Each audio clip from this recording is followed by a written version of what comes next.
Hey there, welcome back. So in this unit, we're making probably my favorite thing ever. It's this simple but fun toy using animations and an animation library, some graphics, some audio, an audio library.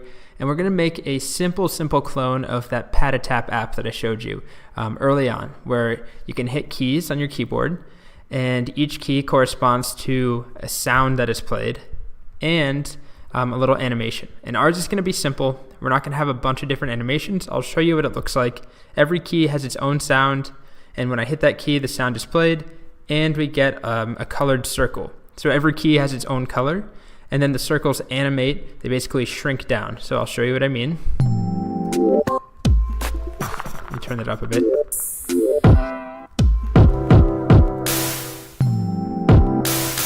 So we're going to make this. We'll be using the same sounds here. It's pretty fun, but the reason that we're doing this is not just because it's a fun project. We're doing it because we have to use libraries here. And we're going to use two libraries, as I mentioned. One is called Paper.js, and another is called Howler.js.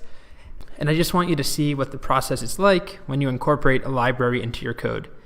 And whenever I'm writing curriculum, whether it's for an evening course or a 6-month or a 3-month course or an online course, I always make sure that there's some project or some assignment that forces students to do a little bit of digging into the docs of a library, figuring out how to incorporate some external code into their own app.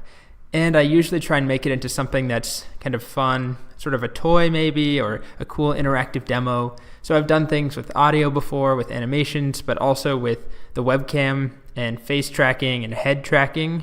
There are libraries that can do pretty much anything now with the browser. It's really impressive. This one, though, is really fun. Again, we're taking two libraries, Paper.js and Howler.js. We use Paper.js to help out with graphics and animations. So they have some really fun examples. If you click on Showcase, actually, I'm on paperjs.org/showcase. They show you some real use cases where people have used Paper.js in the wild. And if you click on examples, there's some fun toys. I really love this one here. I could probably play with this for hours. Something is just very relaxing about this to me.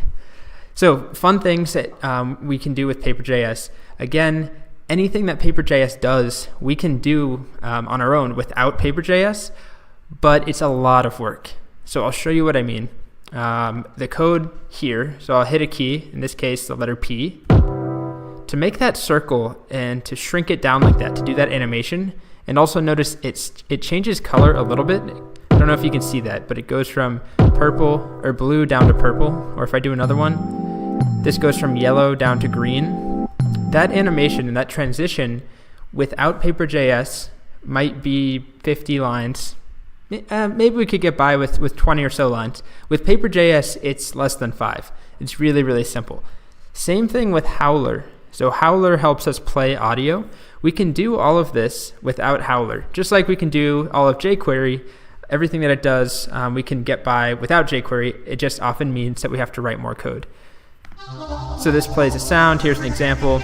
We're going to do something very similar to this, where we're just going to play a sound when you hit a key, and each key has its own unique sound. So I'm hitting Q. Q always plays that noise, and it always is that light blue color, and then it transitions to a darker blue.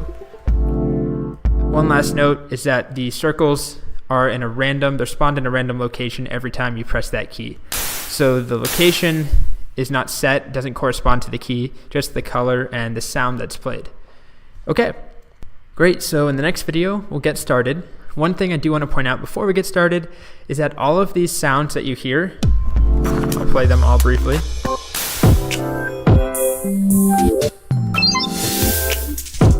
Some really nice sounds.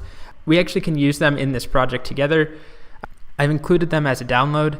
I'll show you here. If you download the sounds zip file, there's a bunch of sounds, 20-something sounds in that file. So there's some really nice sounds there, and we actually can use all of those. They're from an open source project on GitHub. It's actually what Pat-a-Tap uses, or what Pat-a-Tap actually is this neuronal synchrony on GitHub. So it has animations if you want to look at those animations that we're not going to do because they're a lot more complex. but it also has all the sounds. So what I did is I just took the sounds from this A folder right here, all of these sounds, and I zipped them together. There are a lot more. If you want to choose different sounds, you can go to GitHub and download this, but I like the sounds that are in that A folder. I'll also point out just the license here. We can use it, MIT license, take a look at it if you'd like. Really nice sounds though. I'm not sure who made them, if the creator here made them, but there's some really, really good sounds that we'll be using, and they're identical to what Patatap uses. So download those. It looks like this, just a directory with a bunch of sounds, and we'll be using that in the next few lessons. So we'll go ahead and get started in the next video, and I'll just leave you the last few seconds here, try and make something on this. Let's see.